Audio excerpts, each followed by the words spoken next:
Hi dears, welcome back to my channel. അപ്പോൾ ഇന്നത്തെ വീഡിയോയിൽ നമുക്ക് 6 വയസ്സ് പ്രായമുള്ള ഒരു മോക്ക് പറ്റിയ ഒരു ഫ്രോക്ക് തയ്ക്കുവാണേ. അപ്പോൾ നമ്മൾ അതിന് വേണ്ടിയിട്ട് എടുത്തേക്കുന്ന ഒരു പഴയ സാരി ആട്ടോ. ഈ സാരി കണ്ടില്ലേ, ഈ സാരിക്ക് നമ്മുടെ മുന്താണി പീസും ഉണ്ട്, പിന്നെ നമ്മുടെ ബ്ലൗസ് പീസും കട്ട് ചെയ്തിട്ടില്ല. അപ്പം ഞാൻ വിചാരിച്ചു ഈ ബ്ലൗസ് പീസിൻ്റെ ആ ഭാഗം നമുക്ക് യോക്കായിട്ട് കൊടുത്തു കഴിഞ്ഞാൽ ഒരു ലുക്ക് അടിപൊളിയായിട്ട് വരും. അതുകൊണ്ട് നമ്മൾ നമ്മുടെ യോക്കിന് വേണ്ടിയിട്ട് സാരിയുടെ ബ്ലൗസ് പീസിൻ്റെ ഭാഗമാണ് എടുത്തേക്കുന്നത് കേട്ടോ. നമ്മൾ അതിനെ 4ആയിട്ട് ഫോൾഡ് ചെയ്തിട്ടുണ്ട്. അതിനുശേഷം നമുക്ക് മെഷർമെൻറ്റ് ചെയ്ത് കൊടുക്കാം.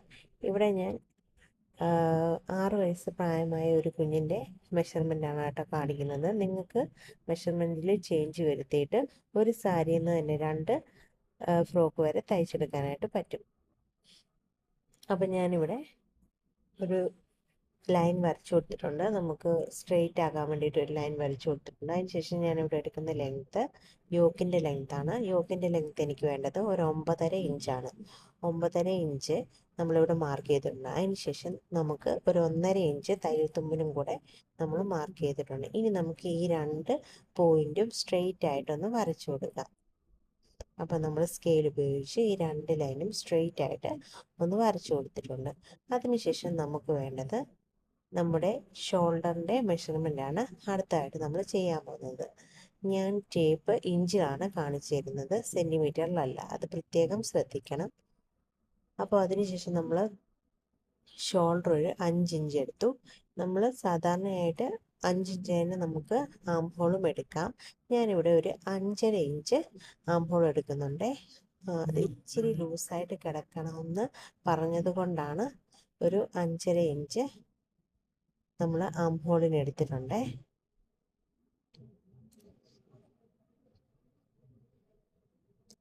അതിനുശേഷം ആ ലൈന് നമുക്കൊന്ന് സ്ട്രെയിറ്റ് ആയിട്ട് വരച്ചു കൊടുക്കാവുന്നതാണ്.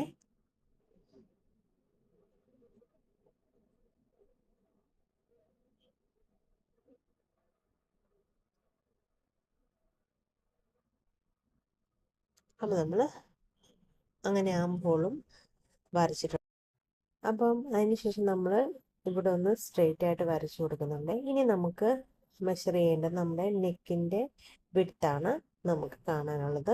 അപ്പം നമ്മുടെ ഇവിടെ നെക്ക് വിഡ്ത്ത് വരുന്നത് ഒരു 2.5 ഇഞ്ചാണ് നെക്ക് വിഡ്ത്തായിട്ട് നമ്മൾ കൊടുത്തിട്ടുള്ളത്. അതിനുശേഷം നമുക്ക് നെക്കിൻ്റെ ഇറക്കം നോക്കാം. 3 ഇഞ്ചാണ് ഞാനിവിടെ നെക്കിൻ്റെ ഇറക്കം എടുത്തിട്ടുള്ളത്. എന്നിട്ട് നമുക്ക് ഇവിടെ ഒന്ന് സ്ക്വയർ ആയിട്ട് വരച്ചു കൊടുക്കാം.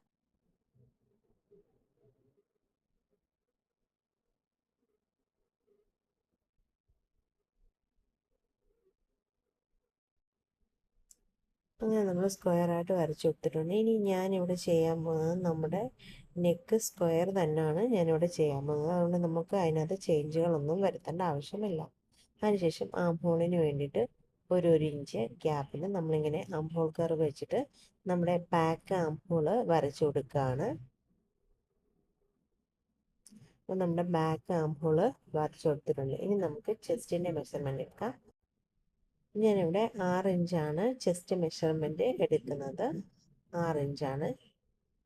അപ്പം ഞാനിവിടെ 7 ഇഞ്ചിൽ മാർക്ക് ചെയ്തേക്കുന്നത് സീം അലവൻസും കൂടെ കൂട്ടിയാണ് 7 ഇഞ്ചിൽ വരുന്നത്.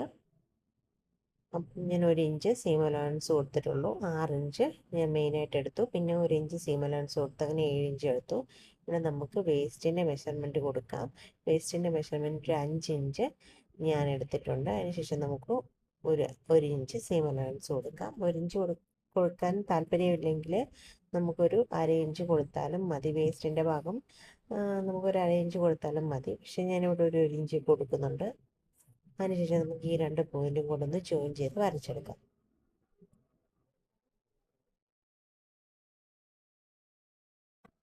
അപ്പോൾ നമ്മളിവിടെ 2 ലൈനും വരച്ചെടുത്തിട്ടുണ്ട്. ഇനി നമുക്ക് ഈ താഴെ വേസ്റ്റിൻ്റെ ഭാഗത്തുനിന്ന് നമുക്കൊരു 1/2 ഇഞ്ച് മുകളിലോട്ട് മാർക്ക് ചെയ്തതിന് ശേഷം ഇങ്ങനെ ഒരു കർവ് ലൈൻ വരച്ചു കൊടുക്കാം. നമുക്ക് യോക്കിനൊരു ഷേപ്പ് കിട്ടാൻ വേണ്ടിയിട്ടുള്ള ലൈനാണ് ഇതാണ്. അതിനുശേഷം നമുക്ക് ഫ്രണ്ട് ആം ഹോൾ ഒന്ന് കുഴിച്ച് വരച്ചു കൊടുക്കാം. അതിനുവേണ്ടി ഒരു 1/2 ഇഞ്ചിൽ നമ്മൾ ഇതുപോലെ വീഡിയോയിൽ കാണിക്കുന്നത് പോലെ ഫ്രണ്ട് ആം ഹോളിന് വേണ്ടി ഒരു ശകലം കുഴിച്ച് വരച്ചിട്ടുണ്ട്. ഇനി നമുക്കിതൊന്ന് കട്ട് ചെയ്തെടുക്കാം.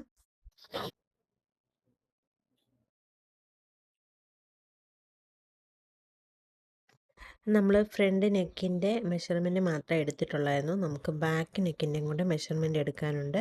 അതിനുവേണ്ടി നമുക്ക് ബാക്ക് നെക്കിൻ്റെ മെഷർമെൻറ്റ് എടുത്തു കൊടുക്കാം. ഞാനിവിടെ 3 ഇഞ്ചാണ് ബാക്കിലത്തെ നെക്ക് മെഷർമെൻറ്റായിട്ട് എടുക്കുന്നത്.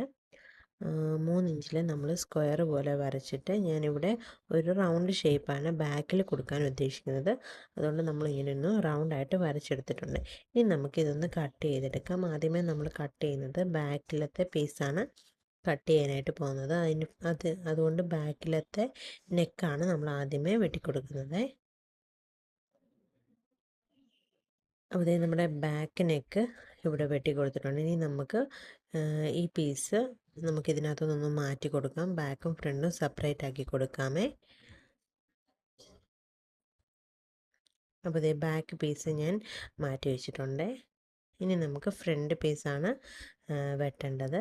ഫ്രണ്ട് പീസ് വെട്ടാനായിട്ട് നമുക്ക് കറക്റ്റായിട്ട് വെച്ചതിന് ശേഷം നമുക്ക് ഫ്രണ്ട് പീസ് മാർക്കിംഗ് ലൈനിൽ കൂടി തന്നെ കട്ട് ചെയ്ത് കൊടുക്കാം. ഫ്രണ്ടിൽ ഞാൻ സ്ക്വയറാണ് കൊടുക്കുന്നത്, ബാക്കിൽ റൗണ്ടുമാണ് കൊടുത്തത്. നിങ്ങൾക്ക് ബാക്ക് വേണമെങ്കിലും റൗണ്ട് ആക്കാം, അത് നിങ്ങളുടെ ഇഷ്ടത്തിന് ചെയ്ത് കൊടുക്കാവുന്നതാണ്.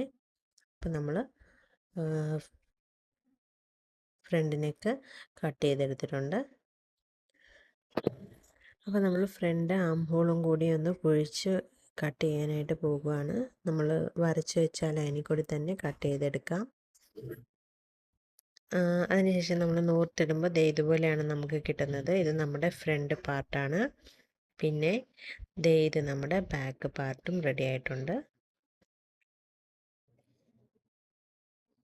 അതിനുശേഷം നമുക്ക് ബാക്ക് പീസ് മാത്രമായിട്ട് എടുക്കുക.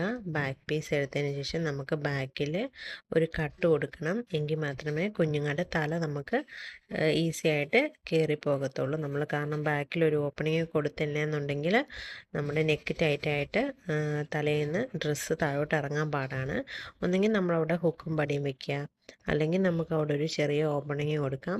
അല്ലെന്നുണ്ടെങ്കിൽ സിബ്ബാണ് കൊടുക്കാറുള്ളത്. ഞാനിവിടെ ചെറിയൊരു ഓപ്പണിങ് മാത്രമേ കൊടുക്കുന്നുള്ളൂ. അപ്പോൾ അതിന് വേണ്ടി നമ്മളൊരു 2 ഇഞ്ച് താഴോട്ട് ഇങ്ങനെയൊരു കട്ട് ചെയ്തിട്ടേക്കണം. അപ്പോൾ അടുത്തായിട്ട് നമുക്ക് യോക്ക് കഴിഞ്ഞിട്ട് ബാലൻസ് ഉള്ള ഭാഗത്തേക്ക് വേണ്ടിയിട്ടുള്ള ക്ലോത്താണ് ഞാനിവിടെ എടുത്തിരിക്കുന്നത്. അപ്പോൾ ഞാൻ ഫുൾ ലെങ്ത്ത് ഞാനിവിടെ എടുക്കുന്നില്ല, കാരണം ഞാൻ കുറച്ച് ഷോർട്ടായിട്ട് എടുത്തതിന് ശേഷം താഴെ ഒരു 6 ഇഞ്ച് 7 ഇഞ്ച് ഫ്രില്ല് വെക്കാനായിട്ടാണ്. അപ്പോൾ അത്രയും ലെങ്ത്ത് കുറച്ചിട്ടുള്ള മെഷർമെൻറ്റാണ് ഞാനിവിടെ കാണിക്കുന്നത്. ഇത് ഞാനൊരു സാരിയുടെ കാണിച്ച സാരിയില്ലേ, ആ സാരിയുടെ പല്ലു കട്ട് ചെയ്ത് മാറ്റിയതിന് ശേഷം ബാലൻസ് ഉണ്ടായിരുന്ന സാരി ഈക്വലായിട്ട് ഡിവൈഡ് ചെയ്തിട്ടുണ്ട്. അപ്പോൾ എനിക്കൊരു 2 മീറ്ററോളം തുണി കിട്ടിയിട്ടുണ്ട്. അപ്പോൾ ഞാൻ ആ 2 മീറ്ററോളം തുണി ഞാനിവിടെ എടുക്കുന്നുണ്ട്. പക്ഷേ നിങ്ങൾക്ക് ഇത്രമേൽ പ്ലീറ്റ് വേണ്ട എന്നാണെങ്കിൽ നിങ്ങൾക്ക് വേസ്റ്റ് മെഷർമെൻറ്റിൻ്റെ ഇരട്ടി എടുത്താൽ മതിയാകും. ഇരട്ടിയേക്കാൾ കുറച്ചും കൂടെ കൂടുതൽ എടുത്താൽ ഇച്ചിരി കൂടെ പ്ലീറ്റ് കിട്ടും. അങ്ങനെ എടുത്താൽ മതിയാകും. അപ്പം ഞാനിവിടെ ലെങ്ത്ത് എടുത്തേക്കുന്നത് 12 ഇഞ്ചാണ്. സീം അലവൻസും കൂടെ കഴിഞ്ഞിട്ടാണ് 12 ഇഞ്ച് എടുത്തേക്കുന്നത്. അപ്പോൾ നമ്മൾ ആ 12 ഇഞ്ച് സ്ട്രെയിറ്റ് ആയിട്ടൊന്ന് മാർക്ക് ചെയ്തതിന് ശേഷം ഇത് സ്ട്രെയിറ്റ് ആയിട്ട് തന്നെ എനിക്ക് ബാക്കി കട്ട് ചെയ്ത് കളയാനൊന്നുമില്ല. ഞാനിത് ഫുള്ളായിട്ട് എടുക്കുവാണ്. അപ്പം ഞാനത് ഫുള്ളായിട്ട് തന്നെ കട്ട് ചെയ്തെടുക്കുന്നുണ്ട്.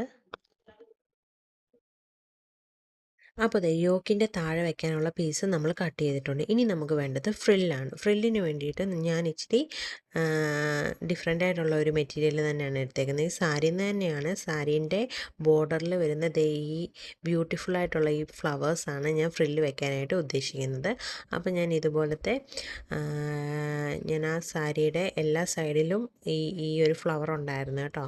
അപ്പോൾ ഞാൻ അതിൻ്റെ ഫുള്ള് ഞാൻ ആ ഒരു ബോർഡർ മുഴുവനായിട്ട് തന്നെ ഞാനിവിടെ എടുത്തിട്ടുണ്ട്. കാരണം എനിക്ക് കുഞ്ഞു കുഞ്ഞു പ്ലേറ്റ് ഇടാനാണ് ഇഷ്ടം. അതുകൊണ്ട് തന്നെ ഇതിന് എത്ര മീറ്റർ എന്നൊന്നും ഞാൻ പറയുന്നില്ല. ആ സാരിയുടെ ബോർഡർ, അതായത് നമ്മുടെ ഉടുപ്പിൻ്റെ അടിയിലത്തേക്കുള്ള ഫ്രില്ലാണ്. അപ്പോൾ നമ്മുടെ ആ ഉടുപ്പിൻ്റെ റൗണ്ട് ഫുള്ള് ആ ഫ്രില്ല് വേണം. അപ്പോൾ അതിനനുസരിച്ച് ഞാൻ ഇതുപോലെ 6 ഇഞ്ച് നീളത്തിൽ ഞാനിവിടെ കട്ട് ചെയ്തെടുക്കുകയാണ്.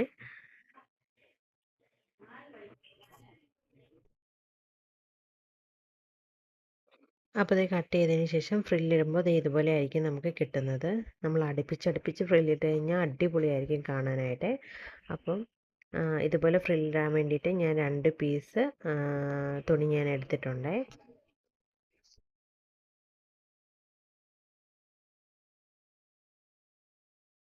അപ്പോൾ ദേ ഇത് നമ്മുടെ കട്ടിങ് എല്ലാം കഴിഞ്ഞിട്ടുണ്ട്. ഇനി നമ്മൾ ഇതെങ്ങനെയാണ് വെച്ച് കൊടുക്കുന്നതെന്ന് നോക്കാം. നമ്മുടെ ആ ബ്ലൗസ് പീസിൻ്റെ മെറ്റീരിയൽ നമ്മൾ യോക്കായിട്ട് വെച്ചു. അതിനുശേഷം സാരിയുടെ ബാലൻസ് ഭാഗത്തുള്ള ക്ലോത്ത് നമ്മൾ യോക്കിൻ്റെ താഴത്തേക്ക് ഇതുപോലെ ഞുറുക്കിട്ട് കൊടുക്കാനാണ് പോകുന്നത്.